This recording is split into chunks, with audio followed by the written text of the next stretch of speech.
சாய்ராம், என் அன்பு செல்லமே, என்னுடைய அழகான தங்கமே, உன்னிடம் இருக்கும் ஒரு தப்பான ஒரு விஷயம் என்னவென்று சொல்லட்டா? செய்தால் நல்லவன், செய்யாவிட்டால் அவன் நல்லவன் இல்லை. இந்த மாதிரியான விஷயங்களை நீ யோசிக்கிறது தான் எனக்கு சுத்தமாக பிடிக்கல. தெய்வத்தை நம்புகிற, ஆனால் சில சமயத்தில் நம்புறதில்ல. கேட்டால் சொல்கிற, தெய்வம் எனக்கு என்ன செஞ்சிச்சு, எனக்கு எல்லா நேரமும் அந்த தெய்வம் தப்பான விஷயத்த தானே செய்யுது, ஒரு நிமிஷம் நல்லது செய்யுது அப்படின்னு சொல்லிட்டு அடுத்த காரியத்தில் நான் இறங்கினேன் அப்படின்னா தெய்வம் எனக்கு நல்லதாக செய்யுது. அடுத்தடுத்த விஷயத்தையும் தெய்வம் என்னை எப்போ பார்த்தாலும் இதே மாதிரி குழப்பத்திலேயே தள்ளுது. நான் நல்லா இருக்கணும்னு நினைக்கிறேன், ஆனால் தெய்வத்துக்கு நான் சொல்கிற எந்த விஷயமும் காதில் கூட கேட்கலன்னு ஒவ்வொரு நிமிஷமும் நல்லது செஞ்சால் நல்ல தெய்வம், கெட்டது செஞ்சா தெய்வம் எனக்கு துணையே இல்லை அப்படின்னு நினைக்கிறேன். தெய்வத்தை நம்புகிற ஒவ்வொருத்தவங்களுக்கும் தெய்வம் உதவி செய்ய தான் இருக்குது. ஆனால் அதை சில பேர் புரிஞ்சுக்கிறது இல்லை.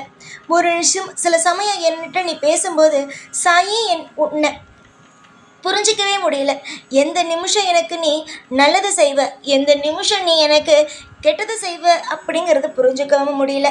எல்லா நிமிஷமும் நீ எனக்கு நல்லது செஞ்சாதானே நான் வாழ்க்கையில் நல்லா இருக்க முடியும் அப்படின்னு நீ நினைக்கிற. நீ சொல்கிறது எல்லாமே வாஸ்தவந்தான். நான் உனக்கு கெட்டது தான் செய்கிறேன்னு நீ எப்படி நினைக்கிற? அதே நான் நல்லது செய்கிறேன்னு நினைக்கலாமே. உனக்கு நான் நல்லது தான் செய்கிறேன், அது எப்படி அப்படின்னு நான் சொல்கிறேன். ஒரு கப்பலில் ஒருத்தவன் போயிட்டு இருந்தான். திடீர்னு பார்த்தா கப்பல் முழுகி ஒரு தீவில் போய் மாட்டிக்கிட்டான். தீவில் மாட்டிக்கிட்டு அப்போ அவன் என்ன சொல்கிறான், இதுலேருந்து என்ன தெய்வம் கைவிடாது அப்படின்னு சொல்லிட்டு இந்த தீவுலேருந்தும் என்னை தெய்வம் நிச்சயமாக காப்பாற்றும் அப்படின்னு சொல்லிட்டு அந்த தீவில் இருக்கிற சில பொருட்களை வச்சு குடிசையை காட்டுறான்.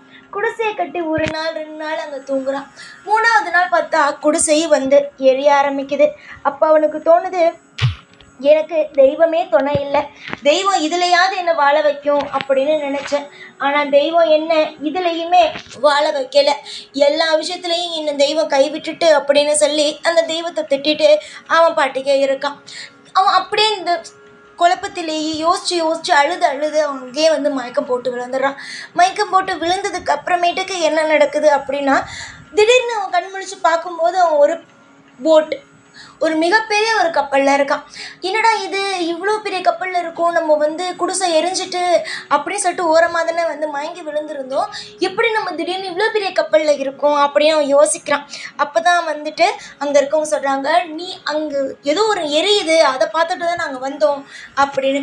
தெய்வம் என்ன பண்ணியிருக்கு, அந்த குடிசையை எரித்து தான் அந்த பக்கம் போகிறவங்களுக்கு இங்கே ஒருத்தவங்க இருக்காங்க, என்ன எரியுது அப்படின்னு சொல்லி பார்க்கவே வச்சுருக்கு. தெய்வம் ஒரு விஷயத்தை உங்களுக்காக செய்யுது அப்படின்னா அதுக்கு பின்னாடி 1000 காரணம் இருக்கும். நீங்கள் நினைக்கிறீங்க இந்த விஷயம் இதனால் நடக்குது, அந்த விஷயம் அதனால் நடக்குதுன்னு ஒவ்வொரு விஷயத்தையும் நீங்கள் நினைக்கிறீங்க. ஆனால் நீங்கள் போடுற திட்டத்தெல்லாம் விட நான் போடுற திட்டம் அதிகமான நல்ல விஷயமா இருக்கும்.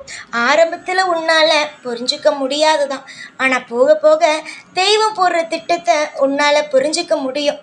ஆனால் சில சமயம் சில பிள்ளைகள் அதையுமே புரிஞ்சிக்காமலாம் இருக்கத்தான் செய்கிறாங்க. என்னை நம்பி ஒரு காரியத்தில் இறங்கிட்டாங்க, ஒரு விஷயம் வேணும் அப்படின்னு இறங்கிட்டாங்க அப்படின்னா கூடிய சீக்கிரமாக நான் அவங்களுக்கு நல்ல விஷயத்தையே செஞ்சுருவேன். காலப்போக்கில் உன்னுடைய வாழ்க்கையில் இன்பம் அப்படிங்கிற ஒன்று உட்காரும், அதாவது நிரந்தரமாக. இப்போ நீ நினைக்கிறேல தெய்வம் எனக்கு உதவி செய்யலை, எந்த நேரம் உதவி செய்யுதுன்னு எனக்கு தெரியல, எந்த நிமிஷம் என்னை கைவிடுதுன்னு தெரில, எல்லா நிமிஷமும் என்னுடைய தெய்வம் என்ன சோதிக்குதுன்னு நினைக்கிறீல, சோதிக்கலை. உனக்கான திட்டத்தை போட்டு வச்சிருக்கு. கர்மம், அதாவது கர்ம வினை அப்படின்னு ஒன்று வேலை செஞ்சால் நல்லதும் உனக்கு வேலை செய்யும். நீ இப்போ கஷ்டப்படுற அப்படிங்கிறதுக்காக காலம் முழுக்க கஷ்டப்படுவ அப்படிங்கிறது கிடையாது. இந்த நிமிஷம் நீ அழுகிற அப்படிங்கிறதுக்காக தெய்வம் உன்னை எல்லா நிமிஷமும் அளவச்சு தான் வேடிக்கை பார்க்கும் அப்படிங்கிறது கிடையாது. இன்னைக்கு உன்னை அளவச்சது அப்படின்னா இந்த அழுகைக்கு பின்னாடி ஒரு மிகப்பெரிய ஒரு காரணம் இருக்கும், மிகப்பெரிய ஒரு விஷயம் உனக்காக காத்திருக்கும். நீ இன்னைக்கு அழுகிற ஆனால் நாளைக்கு உன்னை சிரிக்க வைக்கிறதுக்கான திட்டங்களை நான் போட்டு வச்சிட்டு இருக்கேன். நீ புரிஞ்சுக்கோ, வாழ்க்கையில எது நடந்தாலுமே அது ஒரு நல்ல விஷயத்துக்காகத்தான். சில நேரத்தில் சில விஷயங்களை பிடிக்காம நடக்கும். ஆனால் நான் ஒரே ஒரு விஷயம் மட்டும் சொல்கிறேன், எதுவாக இருந்தாலும் பரவாயில்ல, எதுவாக இருந்தாலும் நல்லதுக்கு நினைங்க. நிச்சயமாக உங்கள் வாழ்க்கையில் நல்லதே நடக்கும். காலம் முழுக்க அழ வைப்பேன், காலம் முழுக்க உங்களை கஷ்டப்படுத்துவேன், எல்லா நிமிஷத்துலேயும் உங்களுடைய வாழ்க்கையில் உங்களை பயமுறுத்திக்கிட்டே இருப்பேன், எப்போ பார்த்தாலும் சாயா எனக்கு நல்லதே செய்ய மாட்டாரு அப்படிங்கிற ஒரு நிலைமை எல்லாம் மாறி சாய் எனக்கு கேட்டதெல்லாம் கொடுத்துட்டாரு, சாய் எனக்கான விஷயங்கள் எல்லாமே செஞ்சுட்டாருன்னு சொல்கிற அளவுக்கு உன்னுடைய வாழ்க்கையில் நான் இன்பத்தையே வந்து சேர்ப்பேன். நம்பிக்கையோடு இருங்க. உங்களுடைய வாழ்க்கைக்காக நிறைய திட்டங்கள் இருக்குது, நிறைய அற்புதம் இருக்குது. எல்லா விஷயமும் கூடிய சீக்கிரமாகவே எந்த விஷயத்தையும் நினைச்சு கவலைப்பட்டுக்கிட்டு வாழ்க்கையில் எல்லாம் முடிஞ்சிடும்னு நினைக்காதீங்க. தெய்வத்தை நம்புங்க. உங்களுக்கான எல்லாமே நிச்சயமா நான் தருவேன். இந்த கதையிலிருந்தே நீ புரிஞ்சிருக்கலாம் எப்படியெல்லாம் உனக்கு தெய்வம் உதவி செய்யும்னு.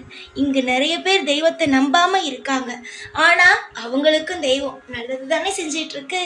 அதே போலதான் உன்னுடைய வாழ்க்கையில நீ தெய்வத்தை நம்புற, அதனால உன்னுடைய வாழ்க்கையில நீ நினைக்கிறதெல்லாம் விடவே தெய்வம் உனக்கு நிச்சயமா நல்லதுதான் செய்யும்.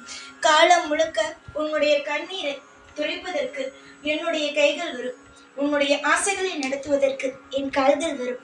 நிச்சயமாகவே உன்னுடைய ஒவ்வொரு சுப விஷயத்திலேயும் தெய்வமாகிய நான் என்றும் உன்னோடு இருந்து கொண்டே இருப்பேன்.